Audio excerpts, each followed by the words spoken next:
Queridos, sejam bem-vindos ao culto. Nós temos como título para a mensagem de hoje Quando Deus procura o homem.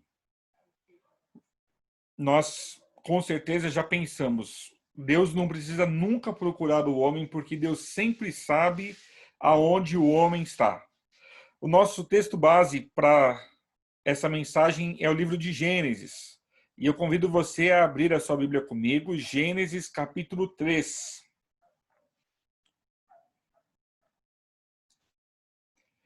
Gênesis 3, nós vamos ler o verso 9.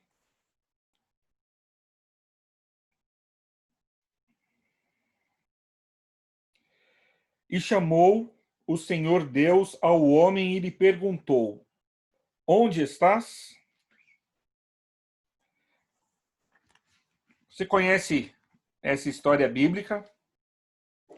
Deus, após Eva ter comido o fruto e ter dado ao seu esposo, foi na viração do dia no jardim, como era seu costume. Eu creio aqui que é o próprio Jesus, a Bíblia chama de Deus, mas é Jesus. E o intuito era ter um encontro com eles. E quando Jesus chega no jardim, ele já chega sabendo o que já havia acontecido. Mas, ao olhar, não encontrar Adão e Eva, ele os encontra atrás de arbustos, mas sem que Adão e Eva fossem achados, Deus faz questão de perguntar a eles: Onde estás? Ele respondeu: Ouvi a tua voz no jardim, porque estava nu, tive medo e me escondi. Perguntou-lhe Deus: Quem te fez saber que estava nu? Comeste da árvore de que te ordenei que não comesses? É interessante, né? O homem se esconde de Deus e Deus vai à sua procura. Neste primeiro ato de Deus de procurar o homem, como eu já mencionei, Deus já sabia onde o homem estava e sabia exatamente a situação que estava o homem vivendo. Mas essa pergunta é uma pergunta de confrontação. O intuito de Deus, o desejo de Deus é confrontar o homem num acordo, numa aliança que eles haviam feito. A aliança havia sido bastante clara: você comerá de todas as árvores do jardim, mas da árvore que está no meio dela, a árvore do conhecimento do bem e do mal, dela não comereis. O homem quebrou o acordo dele com Deus, e Deus agora vai com o intuito de confrontar o homem. Nós conhecemos bem a história, sabemos que, ao ser questionado, Adão de imediato não se arrepende, não se demonstra culpado, mas ele joga toda a responsabilidade sobre Eva: a mulher que tu me destes, a serpente. Quando Deus fala com Eva, Eva aponta para a serpente, aponta para o fruto. Em outras palavras, o homem envergonhado, o homem cabisbaixo, o homem desesperado, mas o homem não consegue reconhecer em Jesus o seu Salvador e não consegue, naquele instante, clamar a Jesus pelo perdão, pela misericórdia. E Cristo, então, o procura ali com um único interesse. O interesse é confrontar o homem. No segundo texto, vira uma página da sua Bíblia para frente, Gênesis capítulo 4. Curiosamente, também é o verso 9. Nós lemos assim: Disse o Senhor a Caim: Onde está Abel, teu irmão? E ele respondeu: Não sei. Acaso sou eu, tutor do meu irmão? Pela segunda vez no Gênesis, nós encontramos Deus procurando o homem. Nessa segunda ocasião, a busca é motivada pelo fato de que Deus também já sabia, Deus já tinha ciência. Caim havia matado Abel, Caim havia deixado o corpo do seu irmão lá jogado, e agora Deus pergunta: onde está o teu irmão? Essa pergunta, ela já é uma pergunta de condenação. Deus já tinha consciência da burrada que o homem havia feito, e Deus agora tem como intuito levar o homem a perceber a grande loucura que ele havia cometido. Abel é o primeiro caso de homicídio na Bíblia, e Abel mostra perfeitamente para a gente do que o homem é capaz quando o homem se distancia do querer de Deus. Sempre que o ser humano se distancia do querer de Deus, o ser humano é capaz de coisas incríveis. Incríveis para o lado mal. E a terceira pergunta, a terceira vez que Deus pergunta para o homem, é a terceira e última, onde ele estava. Nós encontramos no livro de Gênesis, capítulo 18. Abra lá sua Bíblia comigo. Gênesis 18, o versículo 9.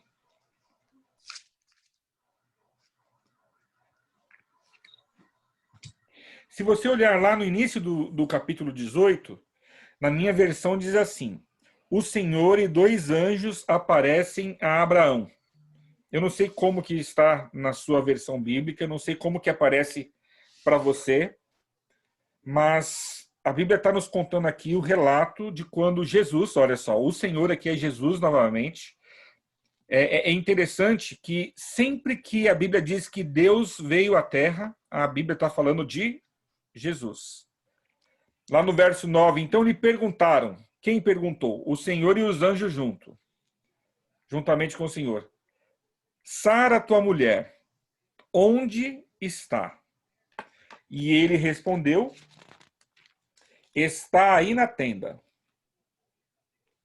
Disse um deles: certamente voltarei a ti daqui a 1 ano, e Sara, tua mulher, dará à luz um filho. Sara estava escutando à porta da tenda, atrás dele. Abraão e Sara eram já velhos, avançados em idade, e a Sara já lhe havia cessado o costume das mulheres, já tinha ultrapassado a menopausa.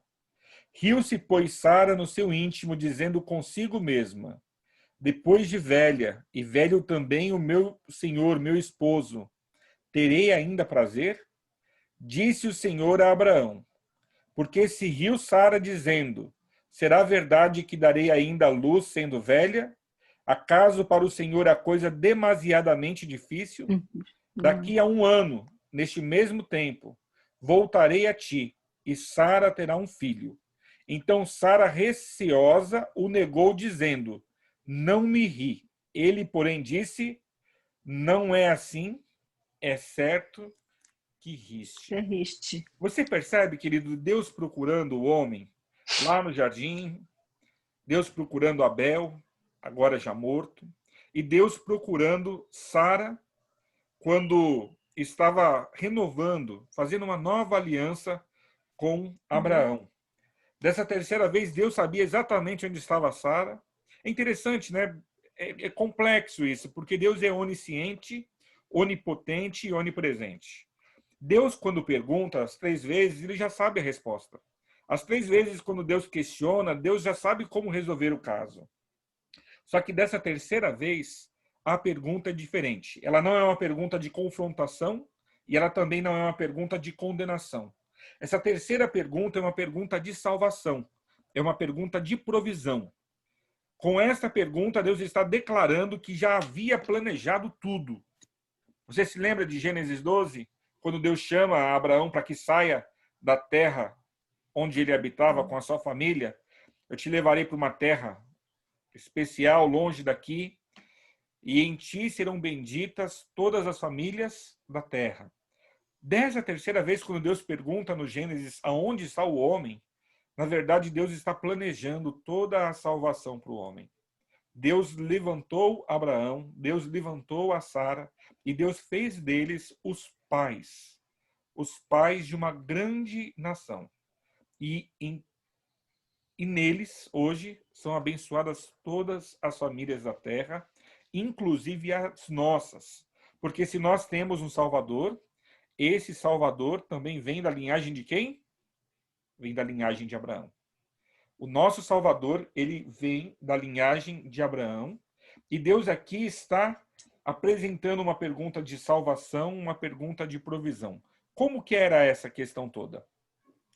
Deus sabia que precisaria levantar Sara, Deus sabia que ao levantar Sara, ele conseguiria desenrolar o plano de salvação que ele possuía para a humanidade.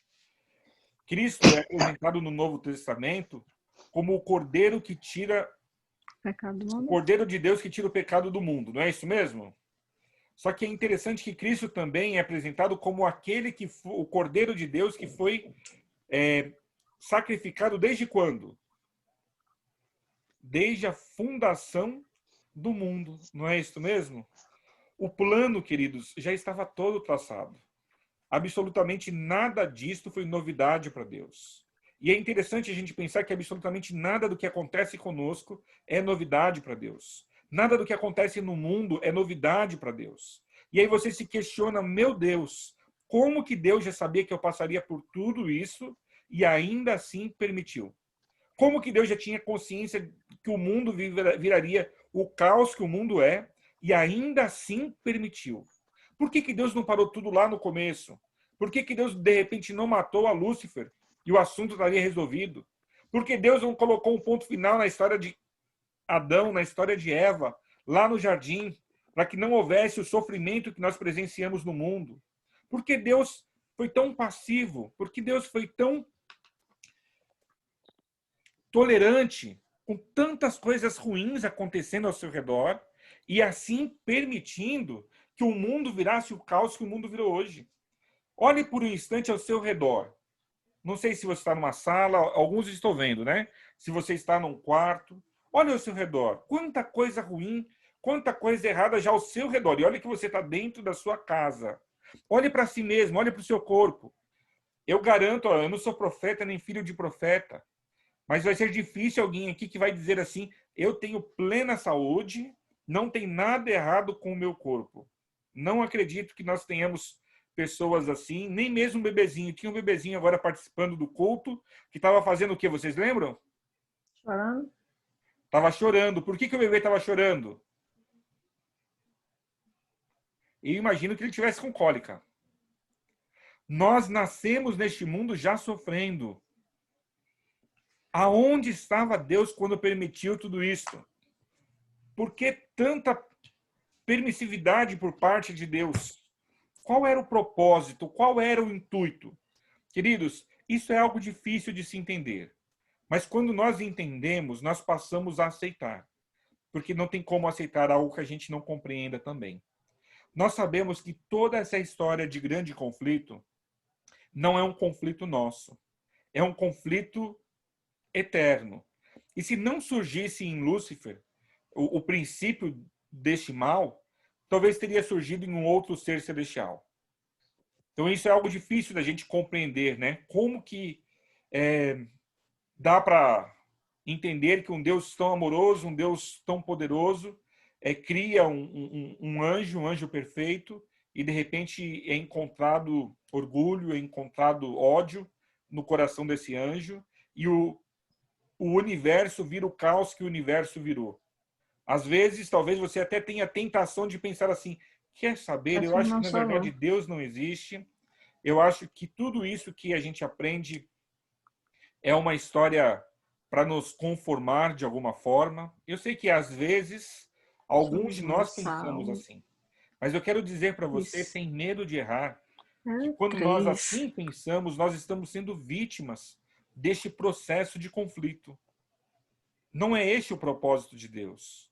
O propósito de Deus é que eu e você entendamos que Deus é amor na sua essência, que Deus não faz nada errado na sua essência, que Deus não possui falhas, Deus não possui erros, Deus não possui incapacidades. Mas quando o pecado surgiu, quando o pecado surge na terra, Deus já sabia que surgiria. Olha que loucura que eu vou dizer para você agora. Quando Deus cria Lúcifer, Deus já sabia o que aconteceria no final. Já parou para pensar dessa forma? Se Deus é onisciente, ele sabe de absolutamente tudo. Quando Deus expulsa Lúcifer, Deus já sabia o que aconteceria. Quando Deus cria a humanidade, Deus já sabia o que aconteceria. E por que ainda assim Deus fez tudo isso? Tem uma resposta muito simples, que ao meu coração, ao menos, ela tranquiliza em muito.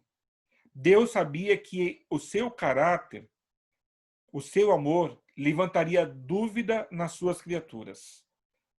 E a despeito disto, Deus decide criar o homem para que o homem pudesse vindicar, para que o homem pudesse provar para todos os seres criados que Deus é amor.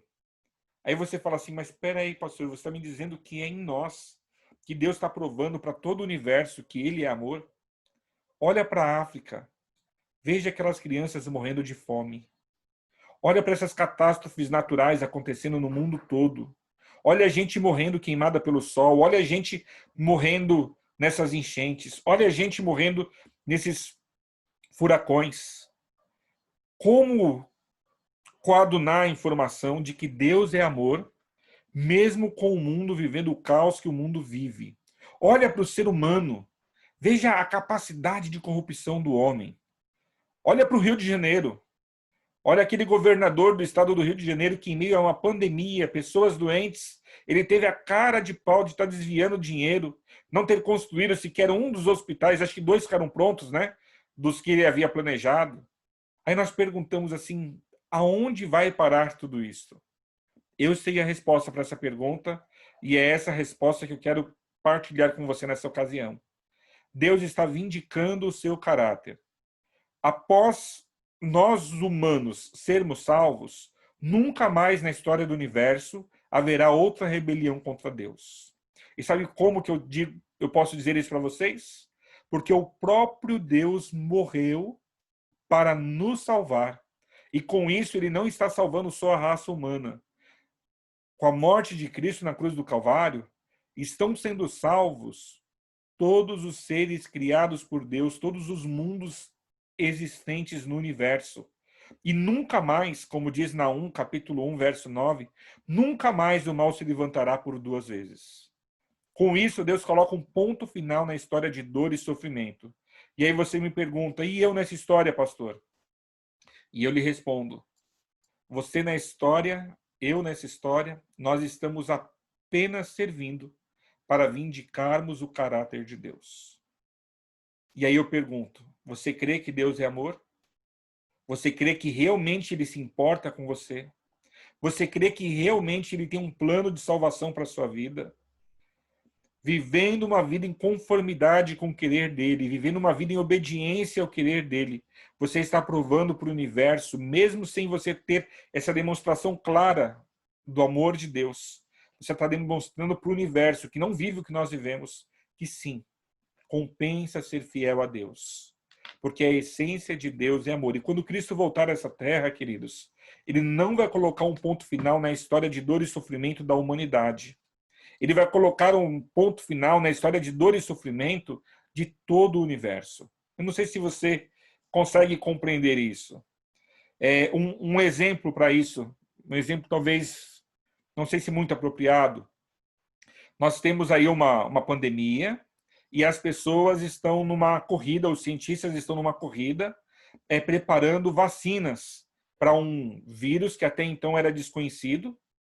Nós já tínhamos outros coronavírus presentes nos animais, mas não tínhamos um coronavírus fatal como este. Então, todo mundo está correndo, procurando uma vacina. E vocês sabem que os russos já patentearam uma vacina deles. Tem gente brincando, inclusive, que a vacina dos russos é pura vodka, e que como a vodka tem bastante álcool, vai matar o vírus. Mas, deixando a brincadeira de lado, eu pergunto para você assim, você teria coragem de se candidatar para receber essas vacinas que estão em fase experimental? Tem alguém aqui que diria, olha, se eu tivesse a oportunidade, eu sou um candidato. Se tem, se manifeste só para eu conhecer o corajoso ou a corajosa. Temos alguém? Ó, já tem alguém dizendo que eu não. Ninguém teria essa disponibilidade? Tá rindo, Marcelino? Você tomaria vacina? Não. Também não. Eu também não. E eu vou explicar para vocês o porquê que eu não tomaria. Vacinas em fase experimental. Ayrton, quer falar alguma coisa? Se alguém disser assim, eu tomaria, eu queria conhecer essa pessoa. Eu tomaria. Ó, o Ayrton, membro da Igreja da Pedreira, está dizendo para todos nós aqui que ele tomaria. Eu vou mandar um e-mail para o pessoal do Butantan dizendo que você está disponível, viu, Ayrton? Mas tá certo, nós precisamos de pessoas assim.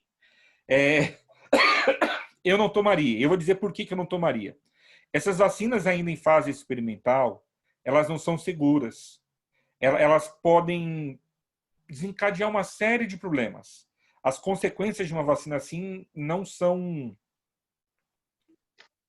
O nome já diz, ela não é segura. Ela pode causar em você uma síndrome, ela pode te deixar retardado para sempre, ela pode te matar, ela pode te deixar sem condições de uma série de coisas, talvez não andar mais. Entende por que eu não tomaria? Agora eu vou perguntar para Pastor, vocês, ó. Se ninguém tomar... pastor, Sim, Elma. isso que eu ia falar. Para poder você usufruir do bem maior, teria que ter voluntários.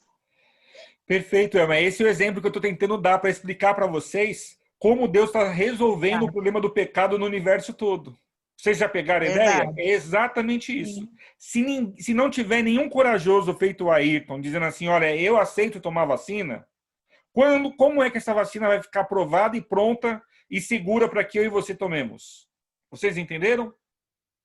O que está acontecendo com a humanidade? Nós fazemos parte de um experimento científico celestial e nem nós está sendo testada ou testado a solução para o pecado. Vocês percebem isso? Dando certo conosco, vai dar certo com todo o universo. Por que Deus permitiu tudo isso? Para vindicar o seu caráter. Ainda assim está difícil de aceitar? Ainda assim é difícil de compreender? Sim, ainda assim é difícil de aceitar e é difícil de compreender. No entanto, aí entra a fé. A fé é a convicção daquilo que você não vê. A fé é a convicção daquilo que você não sabe. E eu vou dizer para vocês como que eu coaduno tudo isso na minha mente. Eu enxergo na minha vida, dia após dia, a presença de um Deus poderoso cuidando dos detalhes da minha vida. Eu sinto Ele me abençoando, eu sinto Ele me protegendo, eu sinto Ele me guardando. E eu sei que isso que eu estou falando que eu sinto, você também sente. E Deus seja louvado por isso. E como nós percebemos a existência desse Deus poderoso, fazendo em nós e através de nós coisas maravilhosas, não temos dúvidas da sua existência. E se Ele está dizendo na sua palavra que o grande plano é salvar a todos nós, quem sou eu para dizer se Ele está certo ou errado? Eu preciso me lembrar que eu sou apenas criatura. Eu sou apenas criatura. Ele é o Criador. E como criatura, eu não tenho o direito de questionar as obras do meu Criador. Você entende isso? Então aí entra a fé. E a fé, ela vem pelo ouvir a palavra de Deus, ela vem pelo viver o querer de Deus para as nossas vidas. Nesta ocasião, hoje, sábado, o Deus Criador dos céus e da terra está conosco. E sabe o que ele pergunta? Ele pergunta onde você está. Ele me pergunta onde é que eu estou. Quem está com a câmera aberta está dizendo assim, puxa, pastor, não precisava perguntar, dá para ver aqui ao redor de mim aonde é que eu estou. Não, não é esse tipo de pergunta, não. Deus não quer saber aonde você está geograficamente. Deus quer saber aonde você está espiritualmente. Ele perguntou para Caim e para Eva, ele perguntou para Adão e para Eva, ele perguntou para Caim onde estava Abel, ele perguntou para Abraão onde estava Sara, e hoje ele pergunta onde é que você está. Ele já sabe a pergunta para essa resposta. Mas sabe, o desejo de Deus é que eu e você possamos estar escondidos no querer dele. É que eu e você possamos estar escondidos na vontade de Deus. Deus precisa e deseja que nós continuemos dispostos a sermos instrumentos de teste para resolver o problema do pecado em todo o universo. E muito em breve nós receberemos a maior de todas as recompensas. Apocalipse 21 diz assim que Deus habitará conosco. O seu trono será aqui nesse planeta. Daqui Deus governará todos os outros mundos criados. Aqui conosco ele vai reinar para todo sempre. Nós estaremos num lugar tão privilegiado, tão especial, que nós vamos habitar no mesmo planeta que o Deus Criador de todo o universo. E sábado após sábado, nós iremos adorá-lo em espírito e em verdade. Querido, isso vai ser maravilhoso. E eu acredito que é este o caminho, esta é a fé, esta é a convicção que precisa estar motivando a mim e a você. Quero terminar o culto desta manhã e eu quero terminar fazendo um apelo a você. Às vezes nós somos muito racionais, às vezes nós somos muito críticos, às vezes nós somos pessoas assim cheios de incertezas e inseguranças. Mas Deus nessa manhã, ele pergunta para mim, para você, onde nós estamos, e ele pergunta para nós se nós estamos dispostos a depositarmos toda a nossa confiança e toda a nossa vida nas mãos dele. Nós vamos ouvir neste momento